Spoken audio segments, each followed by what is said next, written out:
Good evening, everyone. And first of all, at the outset, I would like to thank the organizers for organizing such a wonderful event, as always. And also thank you for giving me this opportunity for presenting this data.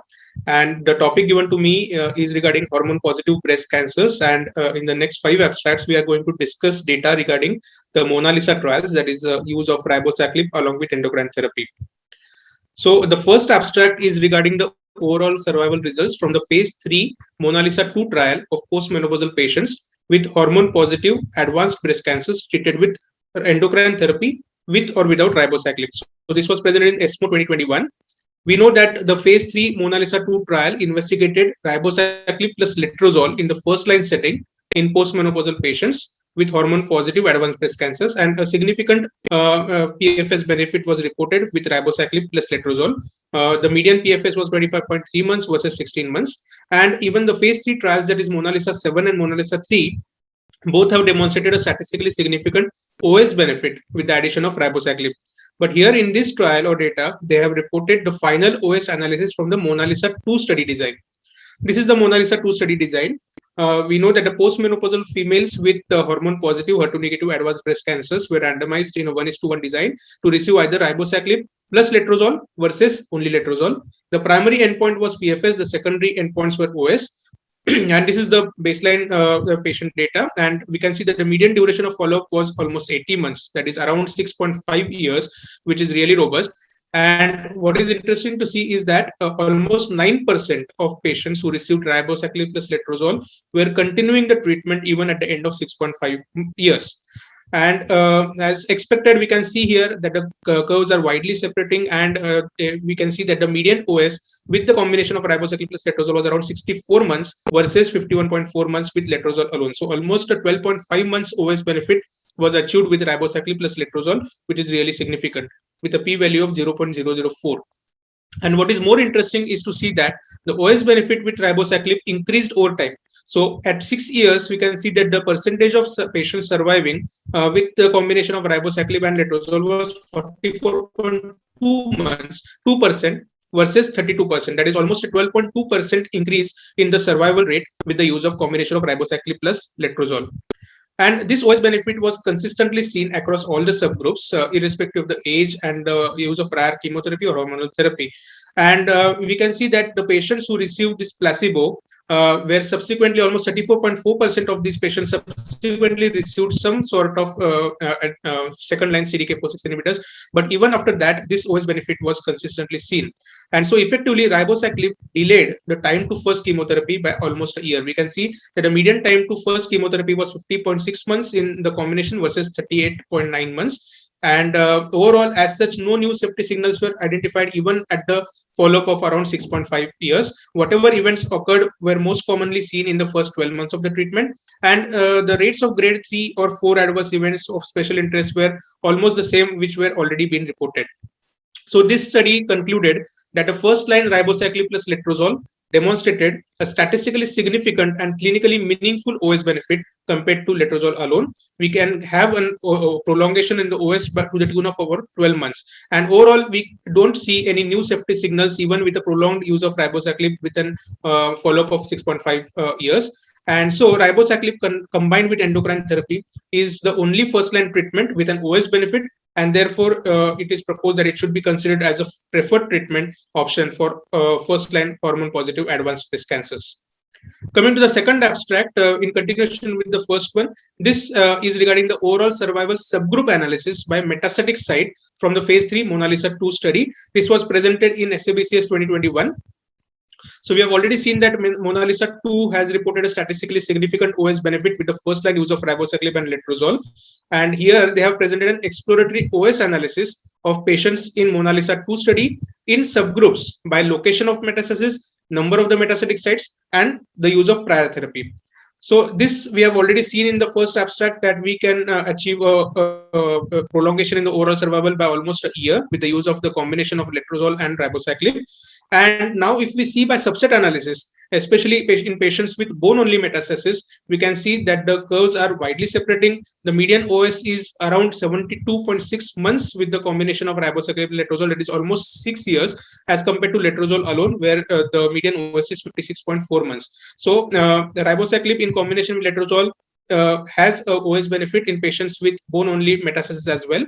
If we see patients with liver metastasis, numerically the median OS is almost the same, 37.7 versus 38 months. But if we see that the graphs are separating at the end of 5 years and 6 years, so the OS benefit is persistently seen at 5 and 6 years in patients even with the liver metastasis. If a combined subgroup of liver or lung metastasis is seen, again we can see that the patients that the OS benefit with ribociclib in addition to letrozole is seen at the end of 5 years and even at the end of 6 years. Now coming to the number of metastatic sites, we can see here that in both the subgroups, even in patients who were oligometastatic as well as in patients who were having metastasis more than or equal to 3, the OS benefit was consistent, though the magnitude of benefit was more pronounced in patients with oligometastatic, that is less than 3. We can see that the median OS improvement was almost by around 12 months, that is 68 months with the combination versus 56 months with letrozole alone. So overall, in both the subsets, the OS benefit was consistent with the use of ribociclib.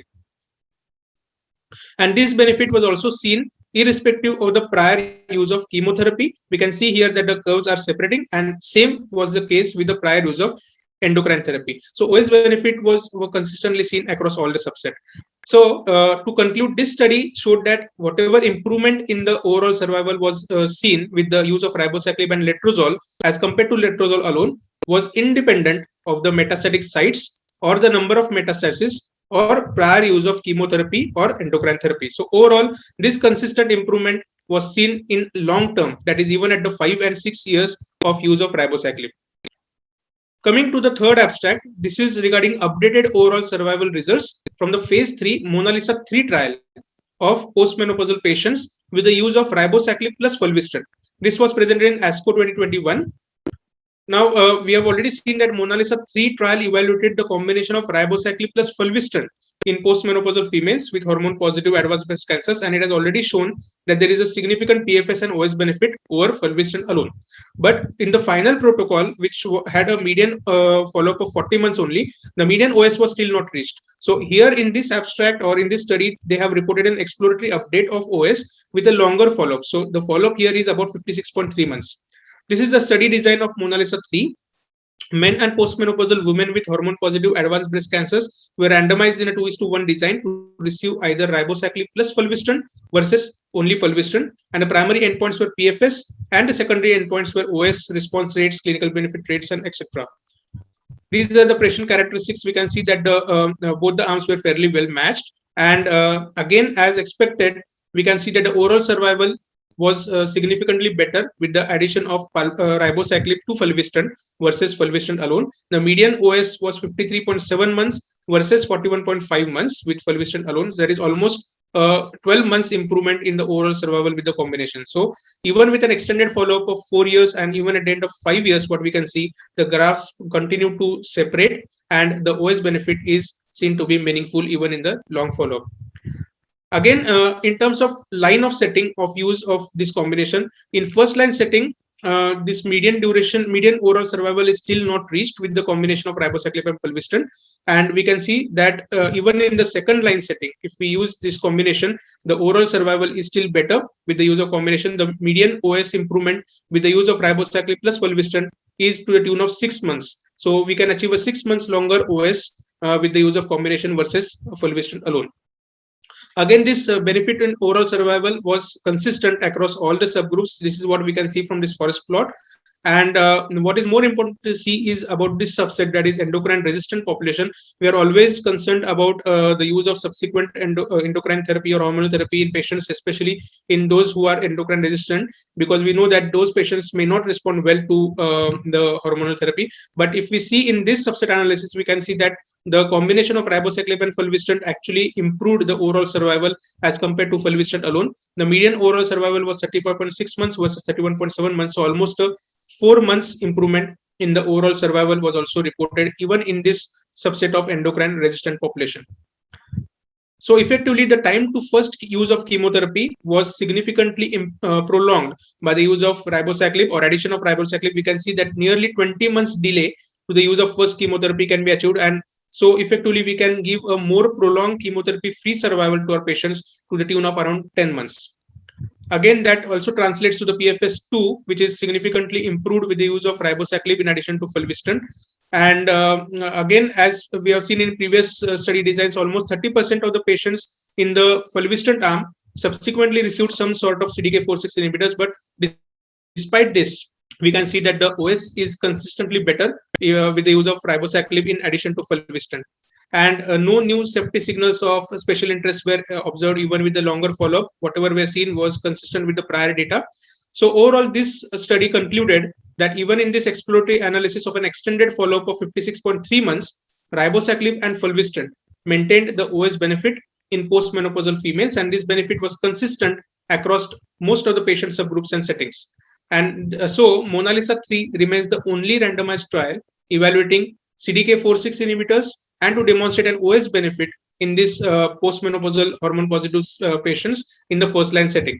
And overall, with this use of combination, we can achieve a subsequent delay in the use of chemotherapy and give a more prolonged chemotherapy free survival to our patients. And there were no significant new safety signals which are observed even with a longer follow. Coming to the fourth abstract, and in this abstract, we are seeing overall survival results by age subgroup. So especially in the Mona Lisa 7 trial, where this combination of endocrine therapy for ribociclib was evaluated in the premenopausal patients with hormone positive advanced breast cancers. It was presented in the ESMO Breast Cancer Virtual Congress. And we know that the phase 3 Mona Lisa trial, in that trial, it was the first trial which was dedicated for evaluating the use of CDK4/6 inhibitors in the pre or perimenopausal females who are having hormone positive, HER2 negative advanced breast cancers. And this trial has already shown that there is a significant PFS and OS benefit, as well as there is an improvement in the quality of life if we add ribociclib to the endocrine therapy versus endocrine therapy alone. Now, also in that exploratory analysis, with a median follow-up of about 53.5 months, it has also demonstrated that the OS is also significantly prolonged with the addition of ribociclib. However, we know that the younger patients generally have a worse prognosis as compared to older patients. So that was the main objective of this analysis, and it was evaluated to see the impact of age, especially with the patients who are less than 40 years versus more than 40 years, and to evaluate the efficacy and safety of the combination, that is ribociclib with endocrine therapy versus endocrine therapy alone in the patient population of Mona Lisa 7. These are the baseline characteristics. We can see that the characteristics are fairly well matched in both the subgroups, that is patients less than 40 years as well as patients more than 40 years.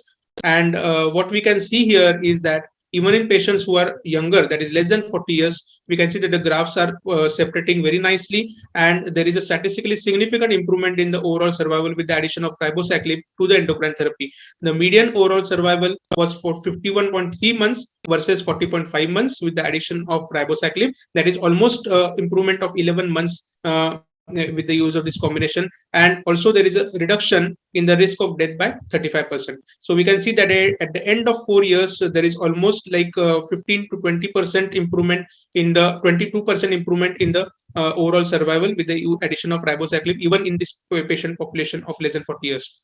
Similarly, even in patients with more than 40 years, the overall survival is improved by almost 6 months, and the relative risk reduction in the risk of death was almost to the tune of 20%. So effectively, the progression-free survival too was also prolonged in patients with both this subset, that is less than 40 years as well as more than 40 years. And this effectively translates into delaying the time to first chemotherapy, as well as the chemotherapy-free survival, which is provided by the combination of ribociclib plus endocrine therapy in both these population subsets. As seen earlier also, the patient who received only endocrine therapy, almost 27.5% of this population effectively received some sort of second line CDK4/6 inhibitors. And even after that, we can see whatever OS benefit we have seen was consistent with the combination of ribociclib plus endocrine therapy. And effectively, no new side effects or effects of safety concern were observed with the use of this combination, even with the prolonged follow-up. So this concluded, or this exploratory analysis of Mona Lisa 7 trial, with even with an extended follow-up of about 53.5 months, concluded that ribociclib with endocrine therapy prolongs the overall survival and improves the post-progression outcomes in both pre and perimenopausal females. And especially, point two we noted is that this effect is more pronounced in patients with less than 40 years, which we all know that they all have worse prognosis as compared to the older population. So what we can say is that now we have a robust data to show that the addition of the CDK4/6 inhibitors with the endocrine therapy gives more prolonged overall survival to the patients, especially younger than 40 years of age. Coming to the last abstract, this is interesting, and it is about correlative biomarker analysis of intrinsic subtypes across the Mona Lisa phase 3 studies. So this was presented in Journal of Clinical Oncology 2021. We know that there are different intrinsic subtypes of breast cancer based on the gene expression profiles. And at this point of time, we don't know the prognostic and predictive value of these intrinsic subtypes with the combination of ribociclib and endocrine therapy. So this trial was evaluated to see the effect of this intrinsic subtypes on the PFS. So it was a retrospective exploratory PAN50 based analysis of the tumor samples from the phase 3 Mona Lisa trials. And the prognostic relationships were evaluated based on the multivariable Cox proportional hazard models. So effectively around to the tune of 1,160 tumors were robustly profiled, and around 46% were luminal A, 24% were luminal B, 14% were normal like, 12% were HER2 enriched, and 2.6% were around basal like. And they found that there is an association between the subtypes and the PFS, which was statistically significant. This is the multivariable Cox analysis, which we can see. And in the ribociclib arm, we can see that the hazard ratio adjusted is 5.29, which goes to say that the effect of ribociclib is less expressed in basal type tumors. Also, in this charts, we can see the orange chart belongs to the basal type. And we can see that even in the ribociclib as well as the placebo, the effect or the benefit of ribociclib is least pronounced or worst. And if we see the individual subsets, we can see both in luminal A and luminal B, the charts are widely separating with the use of ribociclib versus placebo. And same is the case with HER2 enriched as well as normal like. But if we see in the center, patients with basal like tumors do not derive benefit with the addition of ribociclib. The charts are overlapping. Hazard ratio is 1.15. So overall, the conclusion of this analysis was that the effect of ribociclib with PFS is pronounced in each of the intrinsic subtype except for the basal like. So that goes on to say that hormone positive breast cancers are a heterogeneous biological disease with different prognosis and treatment, and that highlights the importance of tissue sampling in the larger randomized trial. So what all we want is to provide our patients best possible outcomes. So maybe with this data in future, we may be sampling or maybe doing the profile of our patients before we select the hormonal therapy. That is to give our patients the best possible outcomes. So that's all from my side. Thank you very much.